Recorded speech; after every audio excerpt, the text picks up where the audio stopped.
বেশ অনেক দিন ধরেই আলোচনার টেবিলে ছিল হামজা চৌধুরীর দলবদল ইস্যু। অবশেষে চূড়ান্ত হলো সেই দলবদল।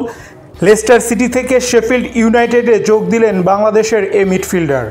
এখন থেকে ইংলিশ প্রিমিয়ার লিগের বদলে তাকে দেখা যাবে দ্বিতীয় স্তরের টুর্নামেন্ট ইংলিশ চ্যাম্পিয়নশিপে। নতুন দলে তার মূল লড়াই হবে আবারও ইংল্যান্ডের সর্বোচ্চ পর্যায়ে নিয়ে আসা।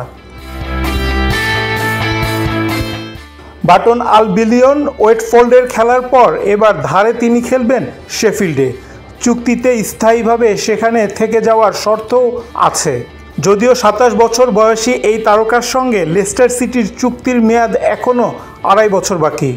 তবে চলতি মৌসুমে ম্যাচ খেলার সুযোগ হচ্ছিল না তার। লেস্টারের জার্সিতে প্রিমিয়ার লিগের ৪টি সহ সব মিলিয়ে ম্যাচ খেলেছেন মাত্র ৬টি। লেস্টারের হয়ে সর্বমোট ৯১ ম্যাচ খেলা হামজা শেফিল্ড ইউনাইটেড যোগ দিয়ে বেশ উচ্ছ্বাসিত। নতুন ক্লাবের ওয়েবসাইটে এই মিডফিল্ডার বলেছেন, গত কয়েক সপ্তাহ ধরেই দলবদলের ইস্যুটা চলছিল। এখানে আসতে পেরে এবং খেলার জন্য প্রস্তুত হয়ে তিনি বেশ খুশি। দলে যোগ দিয়ে হামজা আরও জানান, শেফিল্ডকে প্রিমিয়ার লিগে ফেরানোর পথে সাহায্য করতে চান তিনি। ২০২৩ সালে ওয়াটফোর্ডে ধারে খেলার সময় হামজাকে মনে ধরেছিল শেফিল্ডের নতুন কোচ ক্রিস ওয়াইল্ডারের। সেই সুবাদে আবারও বাংলাদেশে এ তারকাকে দলে ভিড়িয়েছেন তিনি। তার ফোনেই শেফিল্ড ইউনাইটেডে যোগ দিয়ে হামজা বলেন, ওয়াটফোর্ডের কোচের সঙ্গে বেশ কিছুদিন কাজ করেছেন তিনি। খুব অল্প সময় হলেও বেশ উপভোগ করেছেন হামজা।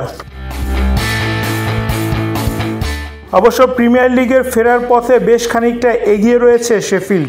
ইংলিশ ফুটবলের কাঠামো অনুযায়ী প্রথম বিভাগ চ্যাম্পিয়নশিপের ৩য় থেকে ৬ষ্ঠ স্থানে থাকা ৪ দল অংশ নেয় প্রিমিয়ার লিগের বাছাইয়ে, আর শীর্ষ ২ দল সরাসরি চলে যায় প্রিমিয়ার লিগে। বর্তমানে পয়েন্ট টেবিলের ২য় স্থানে রয়েছে শেফিল্ড, আর এই লিগের শীর্ষে রয়েছে লিডস ইউনাইটেড। এদিকে ব্রিটিশ গণমাধ্যম স্কাই স্পোর্টস জানিয়েছে, মৌসুমের শেষ পর্যন্ত ধারে শেফিল্ড ইউনাইটেডে পাড়ি জমিয়েছেন হামজা চৌধুরী। ইউরোপীয় দলবদলের নির্ভরযোগ্য সূত্র ইটালিয়ান সাংবাদিক ফ্যাব্রিজিও রোমানো জানিয়েছেন, চুক্তি অনুযায়ী এ সময় হামজার পুরো বেতন পরিশোধ করবে শেফিল্ড ইউনাইটেডই। রায়হান রাসেল, বাংলাদেশ প্রতিদিন।